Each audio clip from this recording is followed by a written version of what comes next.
আগের দিন তো দেখিয়েছিলাম যে কেমনভাবে পিসিসি করেছি, তো আজকে ওই পিসিসির উপর দিয়ে ঢালাই হবে। তাই দেখো ডয়রিংয়ে রয়েছে, দেখো দুটো এল মতন রয়েছে আর গা দিয়ে দেখো পয়েন্ট পয়েন্ট মতন দেওয়া আছে। ওইটা নিচের পয়েন্টটা হচ্ছে নিচের জালি আর উপরেরটা হচ্ছে উপরের জালি। এই জালি বেঁধে তার উপরে তাই 1 ফুট ঢালাই উঠবে। আর ওই পয়েন্ট পয়েন্ট মতন দেওয়া ওগুলো পরে বলছি, ওগুলো আবার অন্যরকম কাজ হবে। এই ডয়রিংটা এটারই, তাই এটার ফার্স্ট এখন উপরে একটা জালি হবে, নিচের একটা জালি।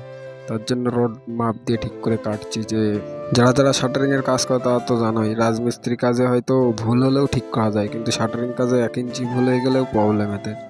এর পুরো অ্যাকুরেট মাপ নিয়ে তারপরে তাই কাটিং করতে হয়। তা একজনকে বললাম যে তুই টেবিলটা সেটিং কর, আমি রড কেটে আমি তোকে এল বানিয়ে দিচ্ছি, তারপরে নিচে গিয়ে তুই রড টড বাঁধিস খানে। তাই দেখো ফার্স্ট জালের রড আমি কেটে পুরোপুরি রেডি করে দিয়েছিলাম, দিয়ে ওকে নিচে পাঠিয়ে দিয়েছি। তো দেখতে দেখতে 1টা বেজে গেছিলো, আর এখানে এক জায়গায় ব্যাস করার কাজ চলছিল, ওখানে 10 ফুট গর্ত হবে। তো গিয়ে দেখি গর্ত প্রায় কমপ্লিটই। তারপরে ওদের ওখানে আসলাম, এসে দেখি এদেরও ব্যাস নিচের জালিটা কমপ্লিট হয়ে গেছে, আর উপরের মালটা আমি কেটেছি। তারপর খাওয়া দাওয়ার পরে এটা এল মেরে দেবো, এই উপরের জালিটা ওরা কমপ্লিট। তারপর খেয়ে দিয়ে এসে একটা ছোট হিসাব করলাম, তো 172খানা এখন আমার রড কাটতে হবে।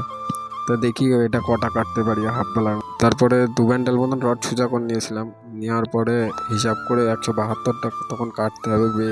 তাই বেশি লম্বা নয়, এগুলো 3 ফুট করে কাটা লাগবে। তা দেখতেই পাচ্ছ যে এই পাশে ইট দিয়ে মাপ দিয়ে নিয়েছি 3 ফুটের। তাই একটা রড কেটেছি, যে দেখছি যে ঠিক আছে কি। তো দেখো 3 ফুটই রড পুরোপুরি রাইট কাটা হয়েছে। তারপরে এগুলো কাঠ পিসগুলোকে আবার সব কটা এল মেরে রাখছিলাম, যে কালকে যাতে তাড়াতাড়ি কাজ হয়।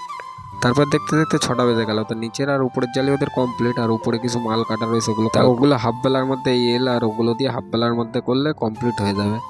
তো চলো আবার পরের ভিডিওতে দেখাবো ওখানে যে এই ছোট ছোট কেটে রেখেছি এগুলো কোথায় লাগাতে হবে কেমন ভাবে, কেননা সব ভিডিও একদিনে করলে অনেক বড় ভিডিও হয়ে যাবে।